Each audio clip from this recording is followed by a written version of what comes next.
Tara Arseneau.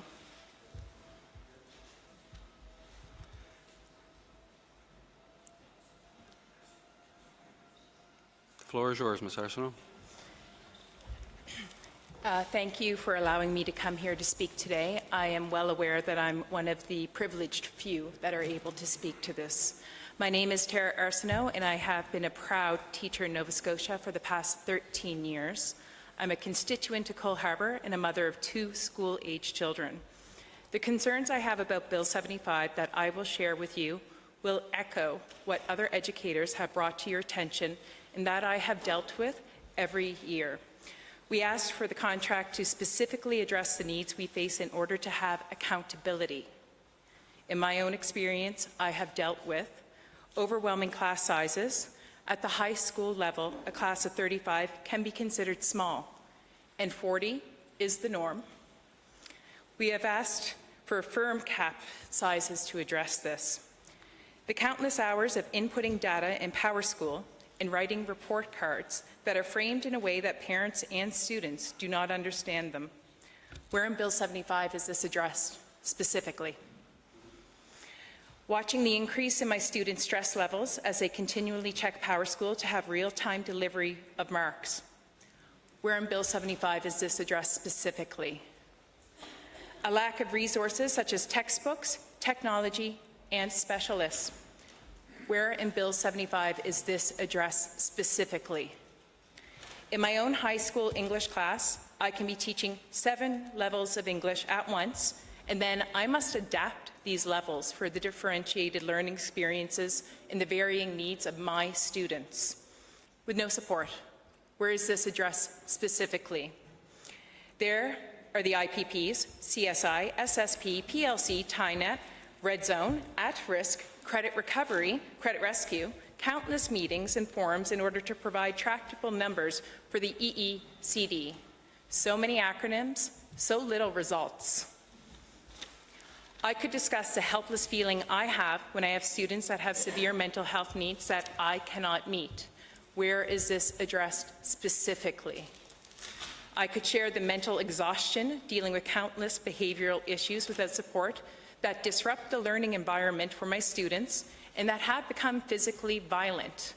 Where has this been addressed specifically? There's also the post-traumatic stress students carry like luggage because they entered a classroom shortly after leaving a refugee camp, having language barriers and difficulty navigating through a new culture, and they have no support.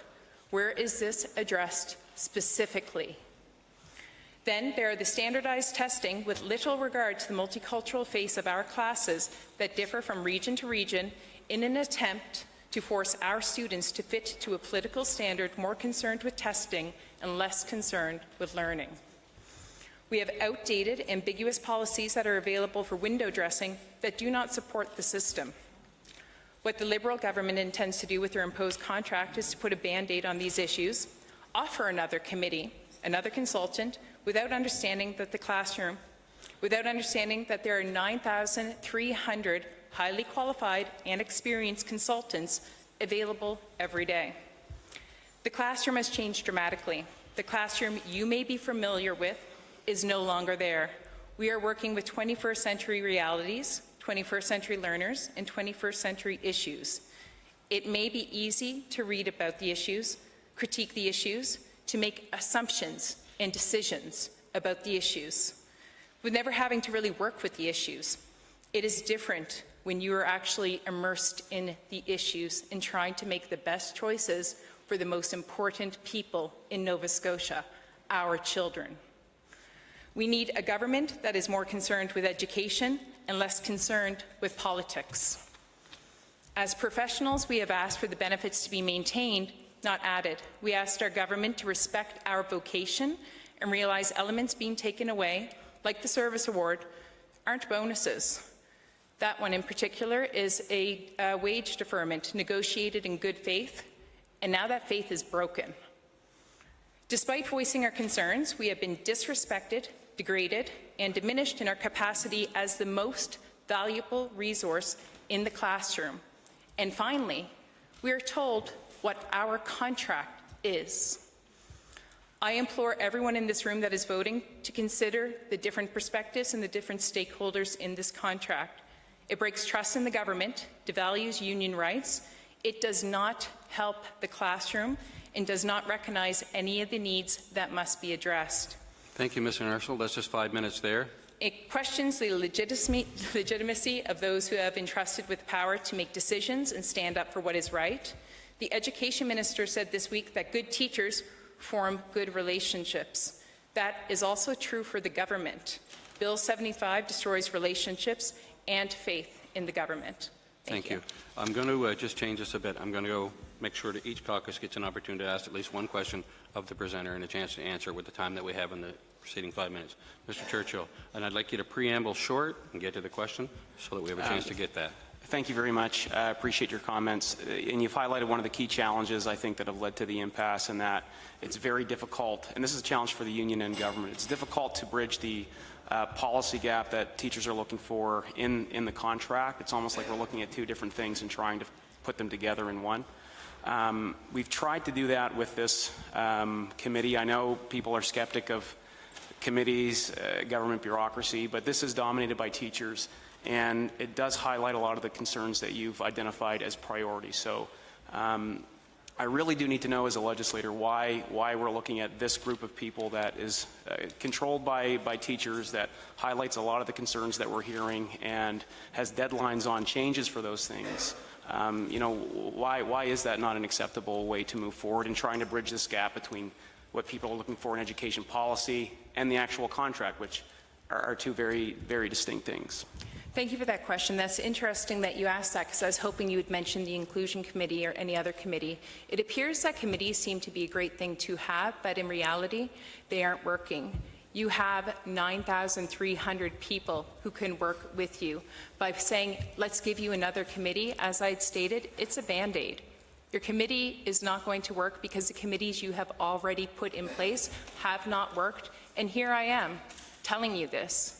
As far as I see, the government appears to like numbers. I will give you one number, 4,160.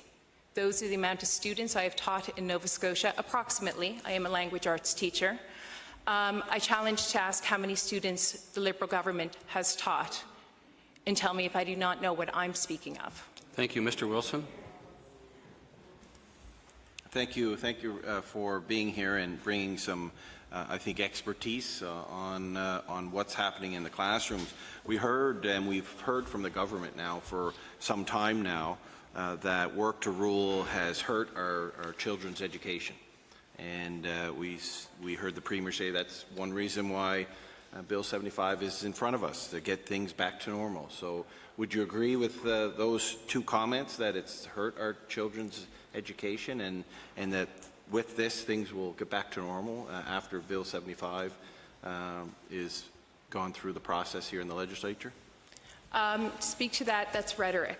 Work to rule has not impacted student learning. It has actually helped it. We're no longer tied to all the demands that are being imposed to us. It is a magical thing to be able to have lunch, we've discovered, many of us.